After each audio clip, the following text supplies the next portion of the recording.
Thank you so much for joining me in this three-part series, Love. Throw the whole damn word away. So I want to talk to you about this, and you already heard the intro, so you already know where I'm coming from. And the three parts that I want to discuss with you are around your awareness and assessment about love, your patterns in relations to love, and your beliefs in regards to love. And so this first video is about the awareness, and I want to talk to you about that. And I'm going to be sharing with you, and listen, let me just go ahead and preface this by saying that this may not be for everyone.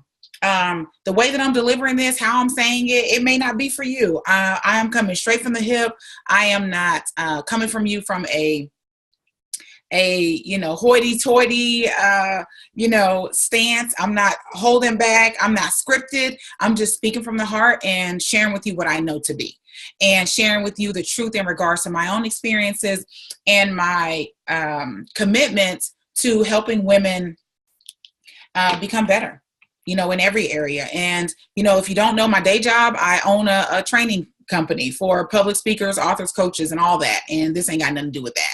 This has everything to do with us and us being able to attract the one thing that I believe that we all want.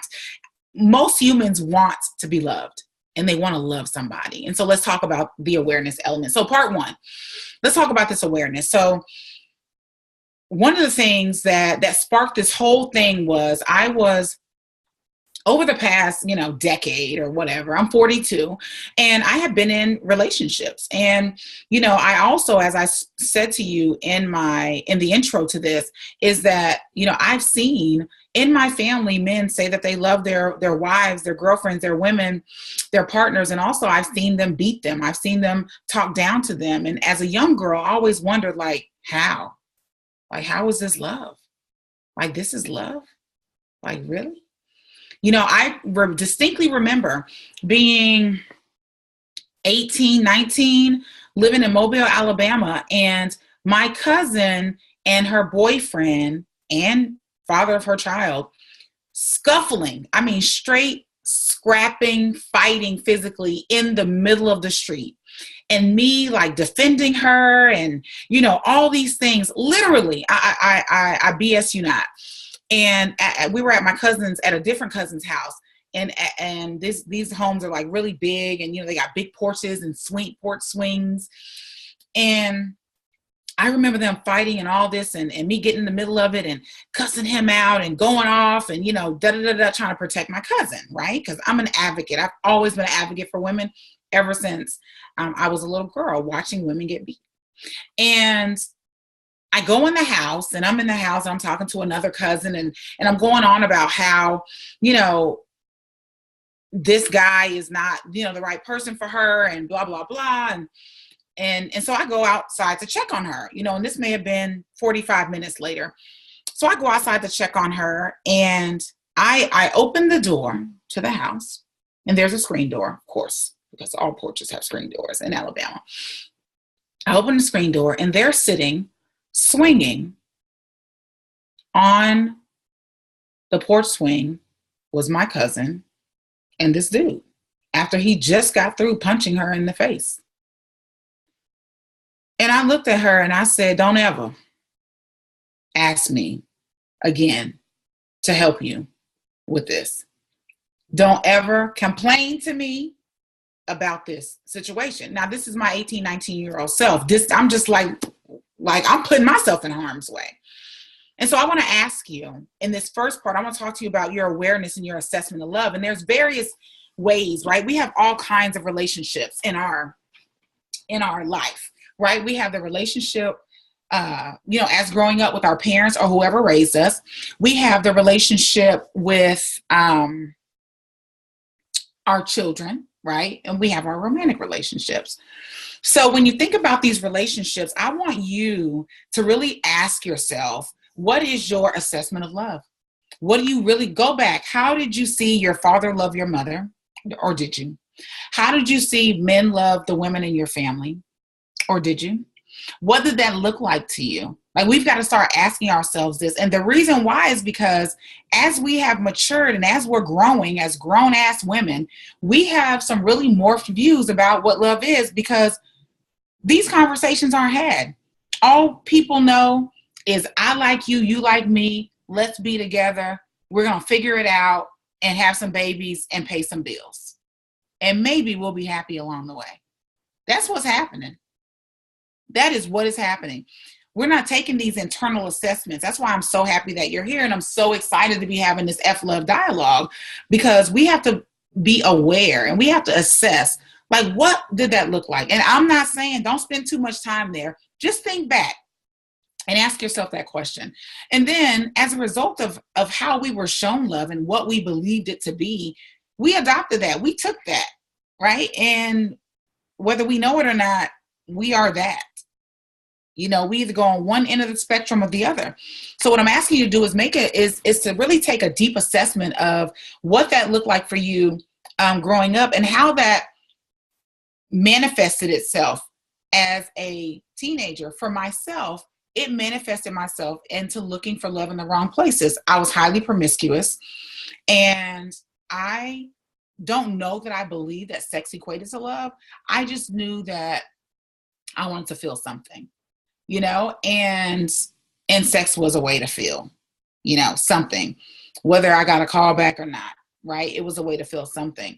And I want to have these conversations about this. So what does awareness look like? This is my first kind of entry into this conversation is just to be aware, you know, because a lot of times we are very, you know, ambiguous about specific things. Oh, I want to be loved. I deserve love, you know, and it's like, yeah, we all deserve, I guess, what we want.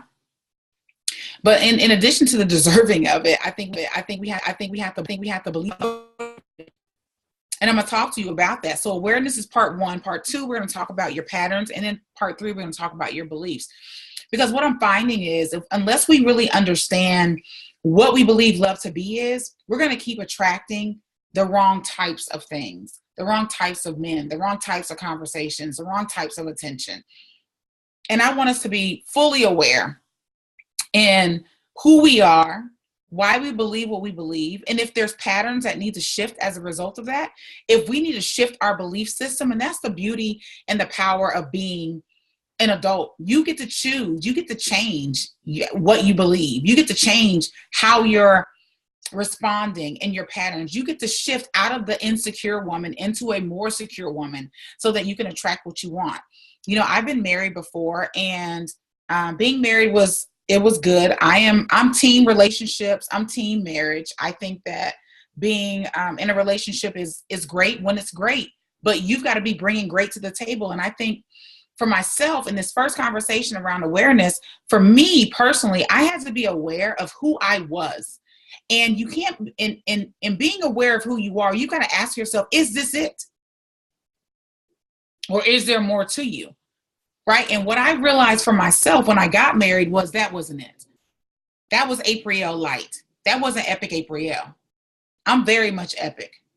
I'm very much attracting the type of love and conversations in my life that I really want, and that feel good to me, and that are happy for me. And so you as well have to get to that place to where you got to ask yourself, what is it that I'm attracting? Because that's important. Because we can't, as women, we can't continue to blame, you know, and men for where we are relationally. And I think there's a lot of damaging content experts online that are having these conversations around this topic of relationships. I think there's a lot of men telling women what to do in regards to relationships. And I'm really tired of it, to be quite honest with you. I'm really tired of it. And so I think we should take a stand. So step one, become aware of how you got to where you are in regards to your thought process around what love is for you, what it feels like to you, and how you exhibit and you show love. And so that's step number one, is to take an assessment of those two things: how you were shown love as a child, what that looks like if you're a parent now, and how you show love, and how are you showing it, whether you're in a relationship now or in your past relationships. What does that look like?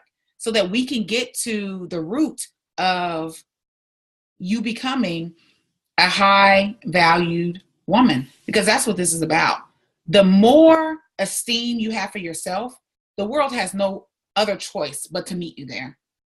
And when we carry these unhealthy patterns, these distorted belief systems, this lack of awareness, and this ambiguous way of being, then we attract just that, a bunch of mess. And then we look down the road, and years later, you find that what you thought was love wasn't love at all. So step one, let's become more aware. Stay tuned for the next video where I'm going to be talking about your patterns and what they look like. And I'm going to share with you one of my patterns that I recognized very quickly that was really damaging and telling in my relationships. Stay tuned.